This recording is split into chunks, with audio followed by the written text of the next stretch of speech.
Hi ಎಲ್ಲರಿಗೂ ನಮಸ್ಕಾರ. Welcome back to my channel. ಸೊಪ್ಪು ಜಾಸ್ತಿ ಇದೆ ಅಂತ ಹೇಳಿದಾಗ ಈ ರೆಸಿಪಿನ ಒಂದು ಸಲ ಟ್ರೈ ಮಾಡಿ.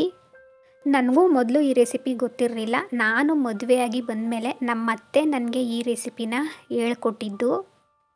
ಯಾವುದೇ ಕಾಳುಗಳನ್ನ ಬಳಸದೆ ಕೇವಲ ಸೊಪ್ಪನ್ನ ಉಪಯೋಗಿಸ್ಕೊಂಡು ಮಾಡ್ತಕ್ಕಂಥ ರೆಸಿಪಿ ಇದು. ಇದು ಅರಿವೆ ಸೊಪ್ಪು. ಮೊದಲಿಗೆ ಸೊಪ್ಪನ್ನ ಸೋಸ್ಕೊಂಡು ತೊಳೆದು ಎತ್ತಿಟ್ಕೊಂಡಿದ್ದೀನಿ. ಮೊದಲಿಗೆ ಒಂದು ತಪ್ಪಲೆನ ಇಟ್ಟು ಅದಕ್ಕೆ ಸ್ವಲ್ಪ ಎಣ್ಣೆನ ಸೇರಿಸ್ಕೊಂಡಿದ್ದೀನಿ. ಜೊತೆಗೆ ಜಜ್ಜಿರ್ತಕ್ಕಂಥ ಬೆಳ್ಳುಳ್ಳಿ, ಒಂದೆರಡು ಒಣಮೆಣಸಿನ್ಕಾಯಿನ ಮುರಿದು ಸೇರಿಸ್ಕೊಂಡಿದ್ದೀನಿ. ಈಗ ತೊಳೆದಿರ್ತಕ್ಕಂಥ ಸೊಪ್ಪನ್ನ ಸೇರಿಸ್ಕೊಂಡು ನೀರನ್ನ ಹಾಕಬಾರ್ದು, ಹಾಗೆ ಸ್ವಲ್ಪ ಹೊತ್ತು ಫ್ರೈ ಮಾಡ್ಕೋಬೇಕು. ಇಷ್ಟಿರೋ ಸೊಪ್ಪು ಅದು ಬೆಂದ ಮೇಲೆ ಸ್ವಲ್ಪನೇ ಆಗೋದು. 1/4 ಗಂಟೆ ಅಥವಾ 20 ನಿಮಿಷದಲ್ಲೆಲ್ಲ ಈ ಸಾಂಬಾರು ರೆಸಿಪಿನ ಮಾಡ್ಕೋಬಹುದು. ತುಂಬಾ ಬೇಗ ಮಾಡ್ಕೋಬಹುದು. ಈ ಸೊಪ್ಪನ್ನ ಮತ್ತೆ ಸಪ್ರೇಟಾಗೆ ಹುರಿಬೇಕು ಅನ್ನೋ ಅವಶ್ಯಕತೆಯೂ ಕೂಡ ಇಲ್ಲ.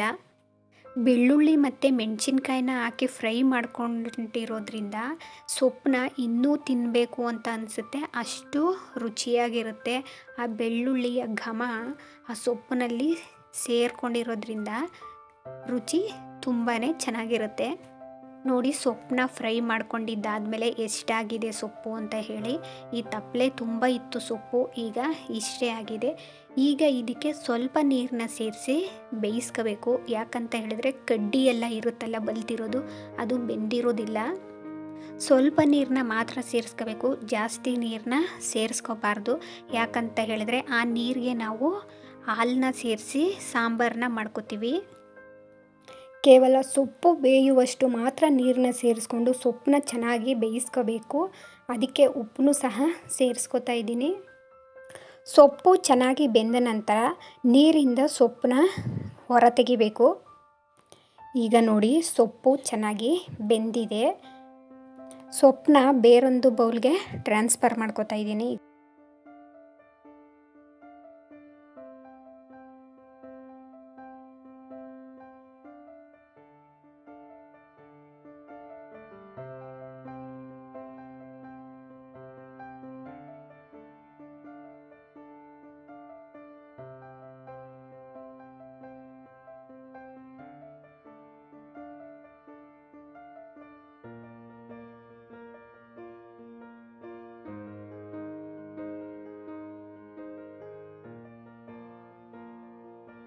ಈಗ ಸೊಪ್ಪನ್ನ ನೀರಿಂದ ಸಪ್ರೇಟ್ ಮಾಡ್ಕೊಂಡಿದ್ದಾದಮೇಲೆ ಖಾರ ರುಬ್ಕೋಬೇಕು. ಖಾರಕ್ಕೆ ಒಂದು 4 ಒಣಮೆಣಸಿನ್ಕಾಯಿನ ಸೇರಿಸ್ಕೊಂಡಿದ್ದೀನಿ. ಹಾಗೆ ಬೆಳ್ಳುಳ್ಳಿ ಮತ್ತು ಸ್ವಲ್ಪ ಸೊಪ್ಪು, ಮೆಣಸಿನ್ಕಾಯಿನ ಫ್ರೈ ಮಾಡಿ ಸೇರಿಸ್ಕೊಂಡಿದ್ದೀನಿ. ಇದು ಖಾರ ಜಾಸ್ತಿ ಇರೋದ್ರಿಂದ ನಾನು 4 ಮಾತ್ರ ಮೆಣಸಿನ್ಕಾಯಿನ ಸೇರಿಸ್ಕೊಂಡಿದ್ದೀನಿ. ಖಾರ ಕಡಿಮೆ ಇದ್ದರೆ ಇನ್ನು ಒಂದು 7ರಿಂದ 8ರಷ್ಟು ಸೇರಿಸ್ಕೋಬೋದು. ಈಗ ಇದನ್ನು ನುಣ್ಣಗೆ ಪೇಸ್ಟ್ ಮಾಡಿಕೊಂಡು ಸೊಪ್ಪನ್ನ ಬೇಯಿಸ್ಕೊಂಡು ಎತ್ತಿಟ್ಟಿದ್ವಲ್ಲ ನೀರು, ಆ ನೀರೊಳಗಡಿಕೆ ಸೇರಿಸ್ಕೊತಾ ಇದ್ದೀನಿ. ನೋಡಿ, ನೀರು ಸ್ವಲ್ಪನೇ ಇದೆ. ಇಷ್ಟು ನೀರಿದ್ರೆ ಒಂದು 4ರಿಂದ 5 ಜನಕ್ಕೆ ಸಾಂಬಾರಾಗುತ್ತೆ. ಜನ ಜಾಸ್ತಿ ಇದ್ದಾರೆ ನಮ್ಮ ಮನೆಯಲ್ಲಿ ಅಂತ ಹೇಳಿದ್ರೆ ಇನ್ನೂ ಸ್ವಲ್ಪ ಜಾಸ್ತಿ ನೀರನ್ನ ಸೇರಿಸ್ಕೋಬಹುದು. ಈಗ ಖಾರನ ಮಿಕ್ಸ್ ಮಾಡಿ ಚೆನ್ನಾಗಿ ಸ್ಟವ್ ಮೇಲೆ ಇಟ್ಟು ಚೆನ್ನಾಗಿ ಕುದಿಸ್ಕೋಬೇಕು. ಕುದ್ದಿದ ನಂತರ 1 ಗ್ಲಾಸ್ನಷ್ಟು ಹಾಲನ್ನ ಸೇರಿಸ್ಕೊಂಡು ಮತ್ತೆ ಇನ್ನೂ ಒಂದು 2 ನಿಮಿಷ ಚೆನ್ನಾಗಿ ಕುದಿಸ್ಕೊಂಡ್ರೆ ಸಾಂಬಾರು ರೆಡಿ ಆಗುತ್ತೆ. ಈ ಥರ ಅದ್ಭುತ ರುಚಿ ಕೊಡುವ ಸಾಂಬಾರನ್ನ ಮಾಡಿದ್ರೆ 1 ಮುದ್ದೆ ತಿನ್ನೋರು ಕೂಡ 2 ಮುದ್ದೆ ತಿಂತಾರೆ. ಅಷ್ಟು ಚೆನ್ನಾಗಿರುತ್ತೆ. ಕಡಿಮೆ ಸಮಯದಲ್ಲೇ ಮಾಡ್ಕೋಬಹುದು. ಸೊಪ್ಪು ಕಾಳನ್ನ ಹುರಿಬೇಕು ಅನ್ನೋ ಅವಶ್ಯಕತೆ ಇಲ್ಲ. ಕಡಿಮೆ ಪದಾರ್ಥಗಳನ್ನ ಬಳಸ್ಕೊಂಡು ಈಸಿಯಾಗಿ ಬೇಗ ಮಾಡ್ಕೋಬಹುದು.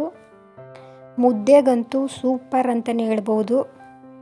ನೀವು ಒಂದ್ಸಲ ಸೊಪ್ಪು ಮನೆಯಲ್ಲಿ ಜಾಸ್ತಿ ಇದ್ದಾಗ ಈ ರೆಸಿಪಿನ ಟ್ರೈ ಮಾಡಿ ಹೇಗೆ ಬಂದಿದೆ ಅಂತ ಹೇಳಿ ಕಮೆಂಟ್ ಮಾಡಿ ತಿಳಿಸಿ. ಹಾಗೆಯೇ ಇವತ್ತಿನ ಈ ವಿಡಿಯೋ ನಿಮಗೆ ಇಷ್ಟ ಆಗಿದರೆ ಪ್ಲೀಸ್ ಲೈಕ್ ಮಾಡಿ, ಶೇರ್ ಮಾಡಿ, ಹಾಗೆಯೇ ಸಬ್ಸ್ಕ್ರೈಬ್ ಮಾಡಿಕೊಂಡು ನನ್ನ ಚಾನಲ್ಗೆ ಸಪೋರ್ಟ್ ಮಾಡಿ. Thank you for watching.